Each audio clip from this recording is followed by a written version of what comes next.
Hi there, gorgeous hookers. You've got Sammy here. Thank you so much for tuning in to Hook, Wine and Stitches. I'm really excited today to share something with you that is a time saver, because really we just want everything made all at once. There's too many beautiful things to try. So we're going to be learning about the foundation single crochet. You can do a foundation half double or double crochet as well, but basically this stitch eliminates the need to do a foundation chain. So particularly if you're making a big blanket, it can feel so time wasting and tedious when you've got a chain of 300 and then you've got to go back and work a stitch into each chain, when really you just want to be working that pattern. So the foundation stitch, foundation single crochet for this example, eliminates the need for that because we're creating our chain and our single crochet at the same time. So super exciting. I just loved when I found this, because who has time, really? Who has time to waste? So you can use this for so many different patterns.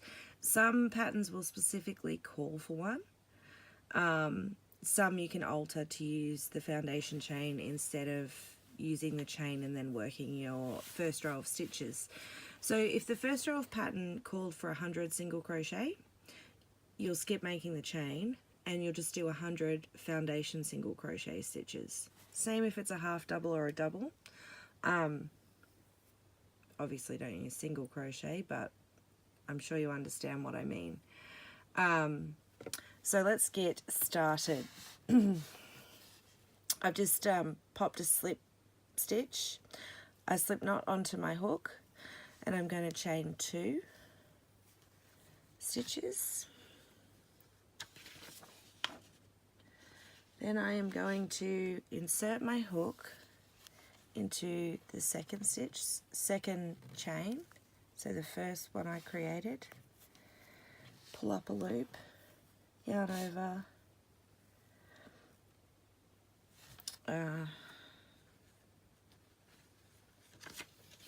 sorry, I've just lost my place, yarn over and pull through the first loop on the hook. So that's creating our chain. And now we're going to yarn over again and pull through both loops on our hook to make the single crochet. So we've just finished our first foundation crochet stitch. Super easy. Now remember how we made a chain to start? That is the chain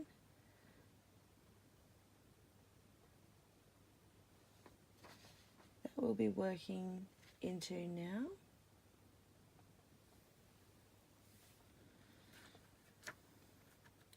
So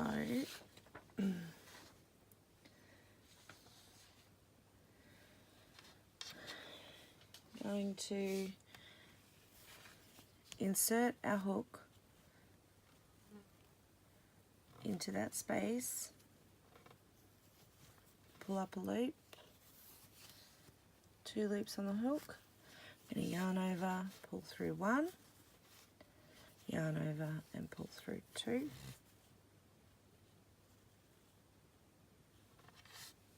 So we've just made our next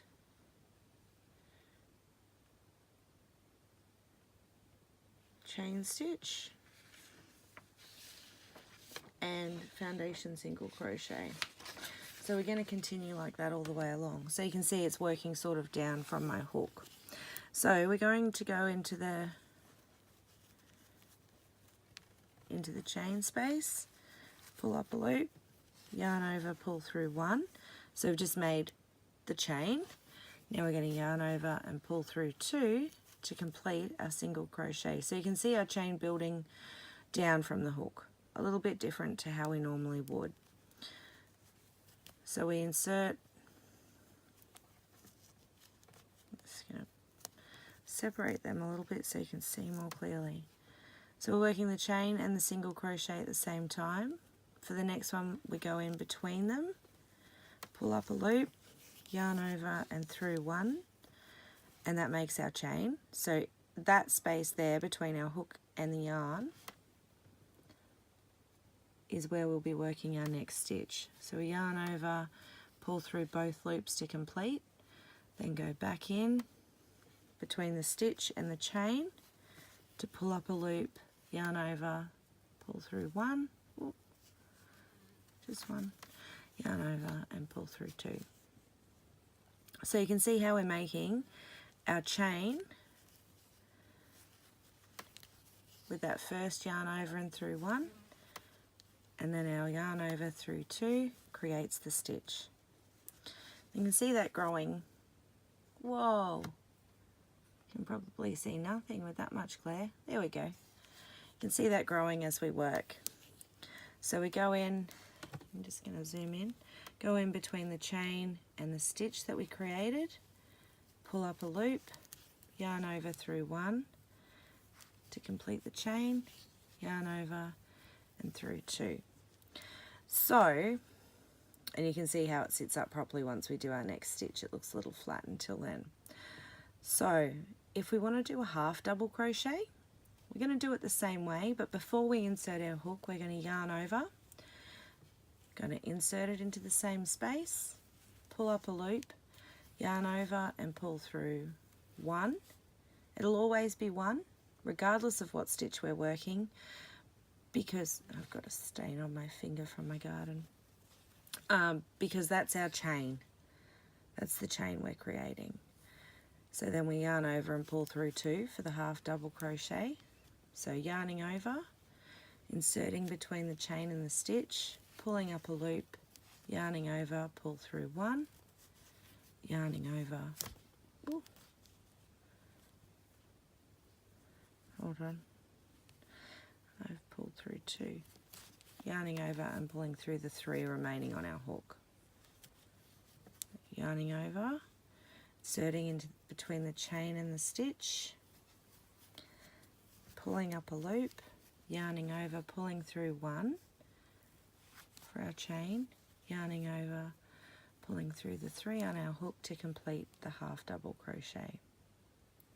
Same for a double crochet, yarn over, insert between the chain and the stitch, yarn over, pull through one to complete the chain, yarn over, pull through two, yarn over, pull through two.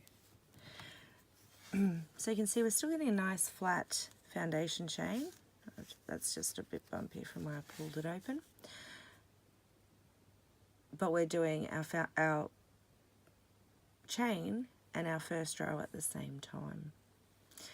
I hope you found this helpful. It is such a better way to start a blanket. Easy to still follow the pattern of whatever blanket stitch you are creating, just eliminating that chain. And I find it so much easier to count stitches rather than just counting chain loops.